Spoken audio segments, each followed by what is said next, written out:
Allez, c'est parti. Salut tout le monde, c'est Diaroga, content de vous retrouver aujourd'hui pour une nouvelle vidéo sur la chaîne. Et aujourd'hui, c'est le premier épisode de mes lectures manga. Les lectures manga, c'est donc une série qui va revenir une fois à peu près par semaine, sauf si j'ai des contretemps, si j'ai des empêchements ou tout simplement si j'ai pas lu assez de choses pendant la semaine. Mais voilà, c'est une petite vidéo à chaque fin de semaine qui vous présentera voilà, toutes mes lectures en vous détaillant plus ou moins ce que j'ai lu. Pas aussi détaillé que dans un Pourquoi commencer qui se dédie à une seule œuvre, mais voilà, donc j'espère que ça vous plaira. Et pour ce premier épisode, j'ai décidé de vous parler de 3 titres différents, un service presse que j'ai reçu et que j'ai quand même pas mal apprécié, un shoujo ou josei plutôt, dont j'ai déjà parlé dans mes achats manga d'avril, et enfin un manga qui est sorti il y a déjà quelques années maintenant, en France en tout cas, donc je me suis dit que ça pouvait être intéressant de vous en parler. Et je commence tout de suite sans plus attendre avec le service presse. Il s'agit de Great Priest Imhotep de Makoto Morishita. C'est un manga shonen de genre aventure fantastique, toujours en cours au Japon avec déjà 6 tomes de parus. En France, les 2 premiers tomes sont sortis simultanément au mois de mai, le 15 mai je crois, et le 3e tome est prévu pour le 6 juillet. C'est chez Kiyun bien sûr, et ça coûte 6,60€ unité. Donc pour ceux qui ne savent pas, je tiens un site internet gratuit, un WordPress, que je vous affiche tout de suite ici, sur lequel je fais des reviews et des chroniques manga écrites plus ou moins longues sur ce que je lis. Donc ça m'évite de devoir tout traiter en vidéo, comme ça je peux traiter une partie en article, et certains j'en reparle en vidéo et d'autres j'en parle qu'en article. Et j'en avais déjà parlé sur mon site internet, donc je vais vous répéter à peu près ce que j'ai dit, mais avant je vais quand même vous présenter de quoi ça parle. Donc dans ce manga on suit ce jeune homme qui est Imhotep. Donc Imhotep vous le connaissez sans doute parce que bon c'est quand même un dieu ou un pharaon égyptien qu'on connaît en tout cas, vous en avez déjà au moins entendu parler.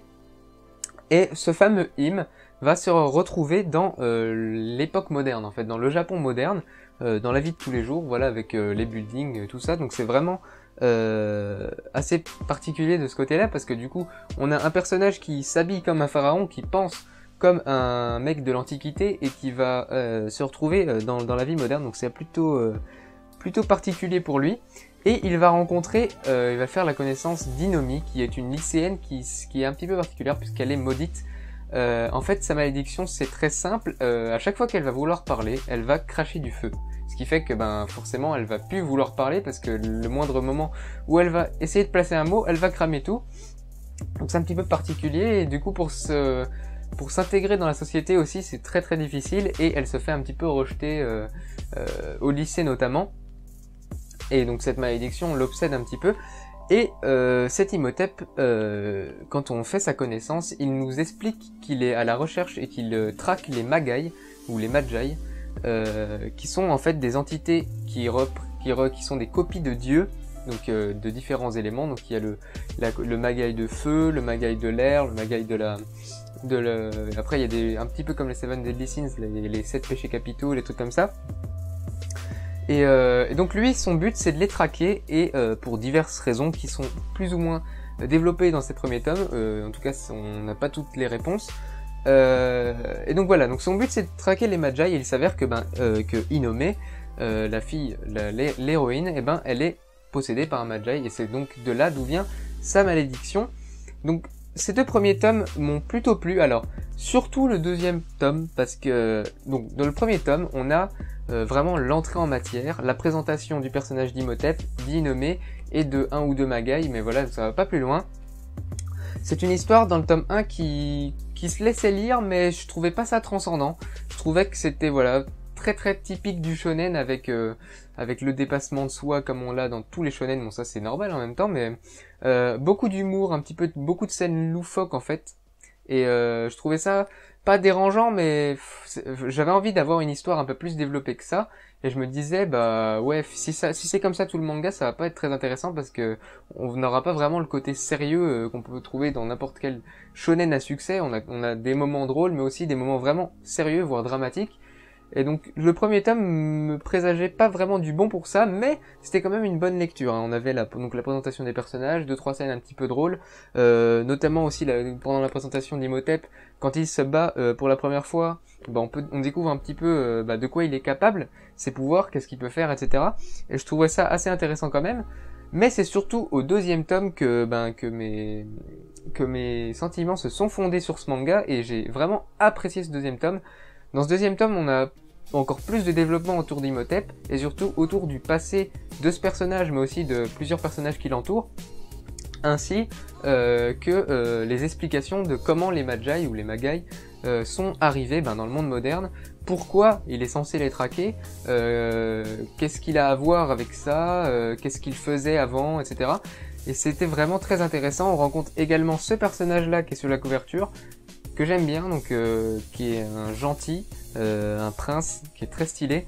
Enfin, je l'aime bien. Il est c'est vraiment un prince qui va vouloir faire le bien autour de lui. Et donc, on a notamment le passé, voilà, de ces deux personnages, et j'ai trouvé ça très très cool. Donc voilà, donc Great Priest Imhotep, pardon.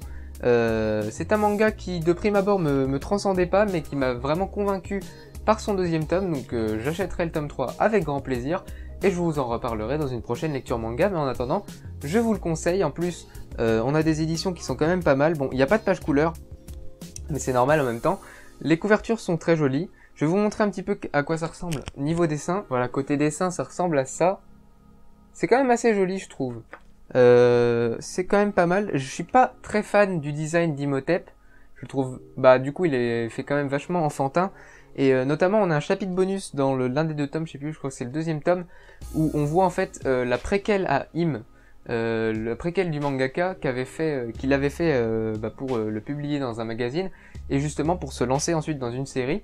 Et donc l'histoire était à peu près similaire, mais les chara-design changeaient un peu, et je trouvais que le chara-design d'Imhotep à ce moment-là était quand même un petit peu plus stylé. Mais bon, ça c'est complètement subjectif, et ça n'empêche pas que le manga est très très cool.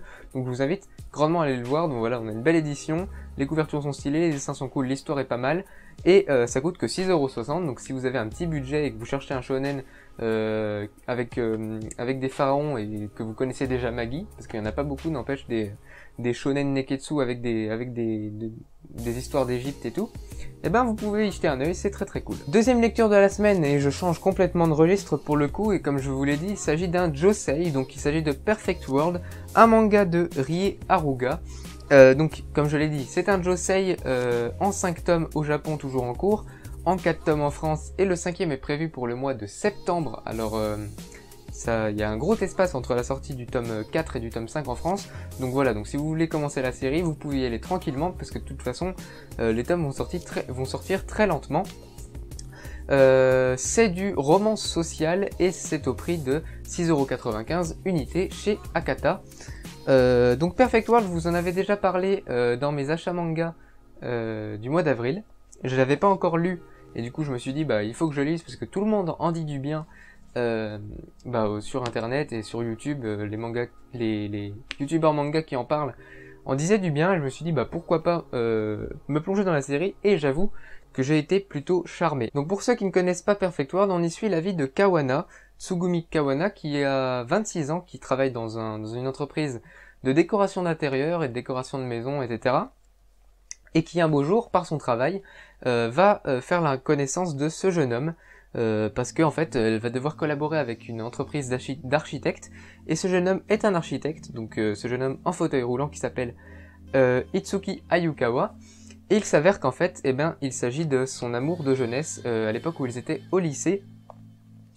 Et donc à l'époque où ils étaient au lycée, il était tout à fait valide, sauf que voilà, elle apprend que entre temps, il a été victime d'un accident, et il s'est retrouvé handicapé moteur. Et donc on va y suivre voilà, toutes les péripéties de ce couple, enfin pas de ce couple, mais de ces deux personnages, comment leurs sentiments vont évoluer. On va y suivre aussi les difficultés du fait d'être handicapé, tout ce qui va en découdre, notamment avec les maladies de la moelle épinière, des trucs comme ça. On va y suivre aussi les difficultés de sortir avec une personne invalide, parce que mine de rien, et c'est triste à dire, mais c'est différent que de sortir avec une personne normale. Et c'est vraiment très touchant, donc on essuie vraiment, voilà, on essuie les aventures de les péripéties plutôt, et la vie de ces deux personnages. C'est une histoire poignante, je l'ai vraiment trouvée poignante et très intéressante à suivre. On s'attache pas mal aux personnages. Côté dessin, bah ça n'a rien de transcendant, hein, ça fait très shoujo malgré tout. Y a rien de très très ouf, mais c'est joli, c'est agréable à regarder. Voilà, je vous montre un petit peu. J'ai beaucoup aimé ma lecture, je me suis bien attaché au personnage. Il y a beaucoup de péripéties qui s'y passent malgré tout en 3 tomes. Et voilà, donc comme j'ai dit, c'est une histoire très touchante, parfois triste, parfois heureuse. J'ai trouvé que c'était vraiment pas du tout cliché du shoujo, hein. On a une histoire d'amour, mais c'est pas gnangnan, c'est pas, on n'a pas voilà l'héroïne lycéenne qui va aimer le beau gosse de son lycée, non.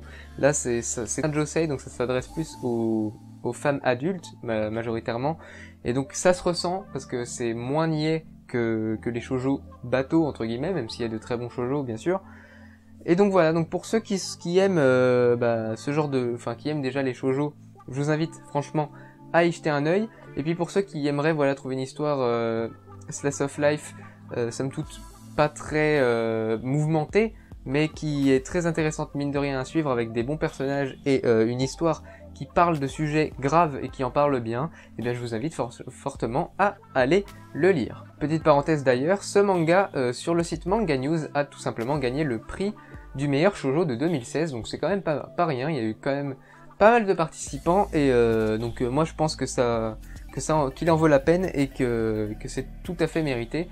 Donc voilà. Et enfin, dernière lecture de cette semaine, il s'agit du premier tome d'Alice in Borderland.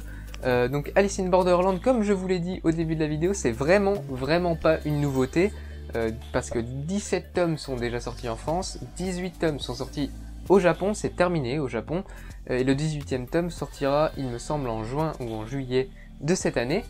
Il s'agit quand même d'un shonen de Haro Aso, de genre aventure fantastique, survival game. C'est un survival game, mais alors quel survival game, parce que franchement j'ai été très agréablement surpris. C'est chez Delcourt Tonkam, enfin Tonkam en tout cas pour celui-là, mais c'est chez Delcourt Tonkam, puisque la maison d'édition a été rachetée, et c'est au prix de 6,99€ unité.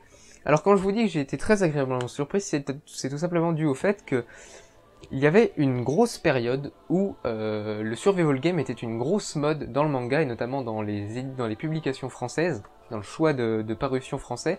Il y avait énormément de survival game qu'on voit toutes les séries de King's Game, donc il y en a, je crois qu'il y en a maintenant, il y en a 4. Les Darwin's Game, donc Alice in Borderland, qui est à peu près dans la même période, à peu près un petit peu avant. Betum, tout ce genre de manga orienté au final autour du survival game. Donc pour ceux qui ne connaissent pas le genre de survival game, c'est tout simplement un groupe de personnages, ou plusieurs personnages en tout cas, qui vont être à un endroit donné, et leur but ça va être de survivre en surmontant des épreuves, donc ça peut être de tout genre d'épreuves.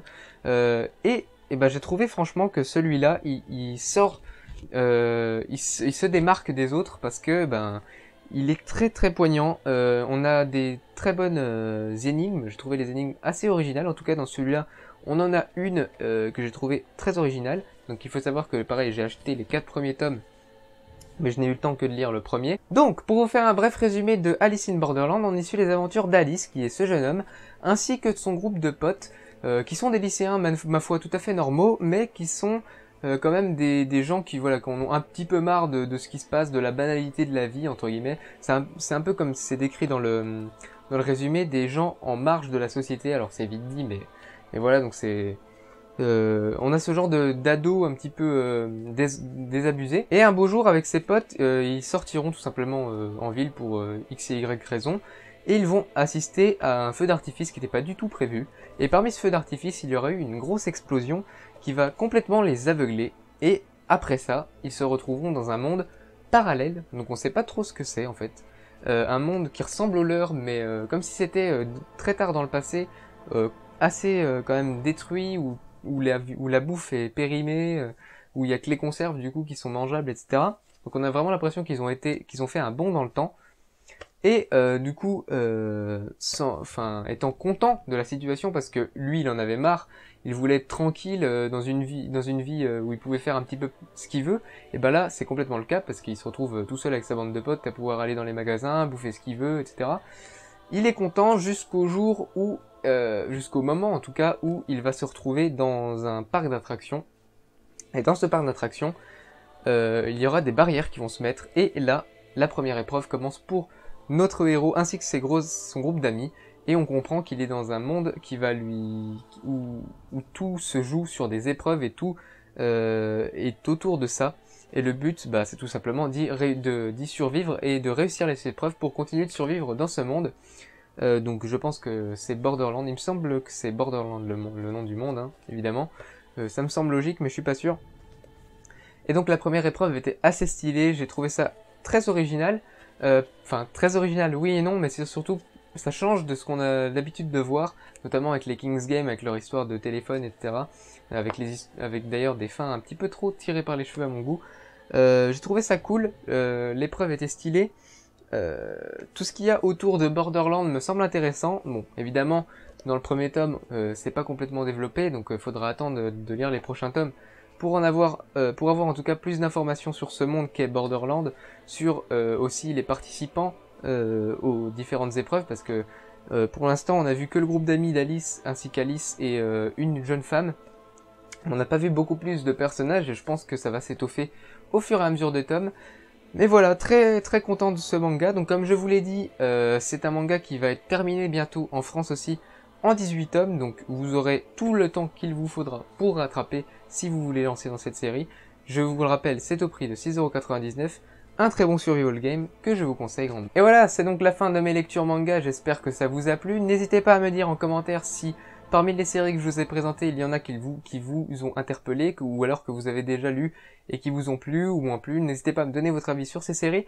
N'oubliez pas également de laisser un maximum de pouces bleus sous la vidéo, à partager cette vidéo à vos amis pour qu'ils découvrent, et ça soit toujours plus intéressant de partager un maximum les vidéos qui présentent des mangas pour que le maximum de gens soient touchés et qu'ils puissent découvrir des mangas. Si ce n'est pas déjà fait, vous pouvez également vous abonner à la chaîne pour ne rien manquer de mes futures vidéos, mais aussi des vidéos de Shiny sur Blade Brave Souls et des autres compères de la Capsule Corp sur divers jeux mobiles et les miennes évidemment sur les animés et les mangas. Et puis quant à moi, je retourne regarder des animés, lire des mangas, enfin bref, toujours fidèle à moi-même. Ciao tout le monde, c'était Diroga et Angel Power, à la semaine prochaine pour un deuxième épisode des lectures manga, et puis sans doute dans la semaine pour peut-être une ou deux vidéos. Je ne sais pas encore quoi, mais on verra. Ciao tout le monde, c'était Diroga et Angel Power. Ciao.